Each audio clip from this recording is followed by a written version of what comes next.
Bonsoir à tous et bienvenue à ce flash d'information. Le Premier ministre Daniel Kablan-Duncan était hier, il a lancé les travaux de réhabilitation de la zone industrielle de Yopougon. Ces travaux concernent entre autres les voiries et le drainage des eaux usées, l'assainissement et l'éclairage public. Coût des travaux, 20 milliards de francs CFA.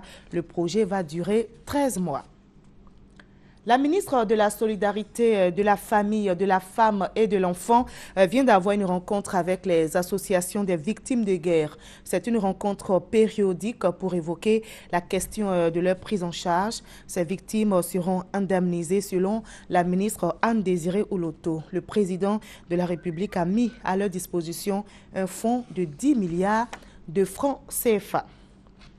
Et l'ex-première dame Simone Gbagbo sera de nouveau devant les juges du tribunal de première instance d'Abidjan Plateau le vendredi 26 décembre prochain. Elle y sera en compagnie de 80 autres personnalités proches de l'ancien régime au pouvoir dans le cadre de l'ouverture des procès en assises de la crise post-électorale de 2011. Simone Gbagbo a été présentée devant un juge d'instruction le 9 décembre dernier. Cette audience avait pour but de décliner son identité et lui signifier les charges pour lesquelles elle est poursuivie.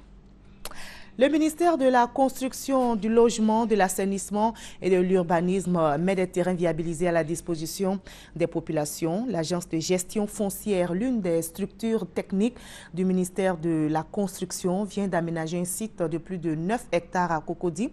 Eau potable, électricité, canaux de drainage, tout est déjà fait en tout cas pour permettre à l'acquéreur de construire. Et le ministre Mamadou Sanogo, qui a visité le site aujourd'hui, souhaite que cet exemple d'aménagement fasse école.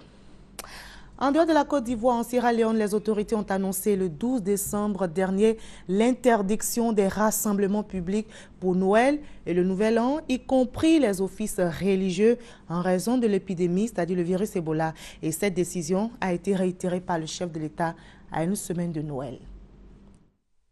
Pour les Sierra-Léonais, la fête de Noël va se limiter à la célébration religieuse.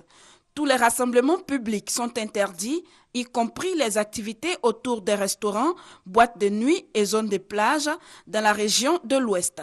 Une décision du gouvernement pour réduire les risques de propagation du virus Ebola.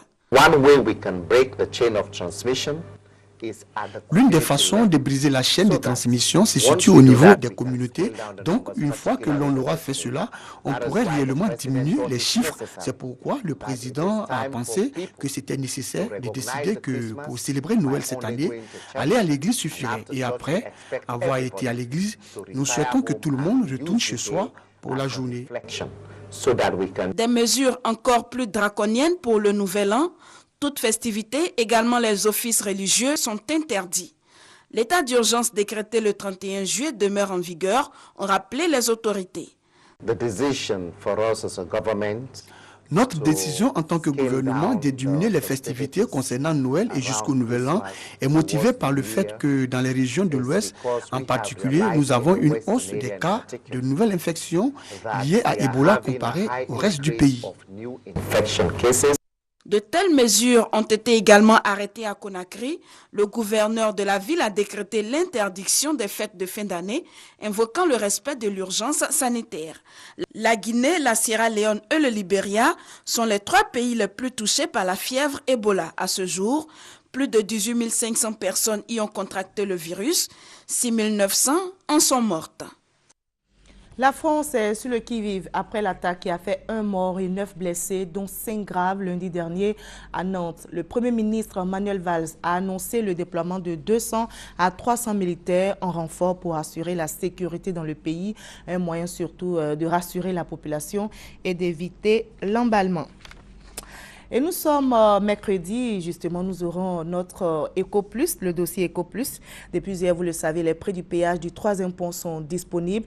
Les usagers pourront donc, à compter du 2 janvier 2015, payer donc 500 francs CFA pour les véhicules particuliers, 1500 pour les cars, c'est-à-dire les véhicules de transport, et 3000 francs pour les poids lourds. Mais qu'en pensent les Ivoiriens, mais surtout, quel est ce nouveau mécanisme de gestion des routes qu'est le péage? Élément de réponse dans Ecoplus ce soir à 20h. Allez, on se retrouve tout à l'heure.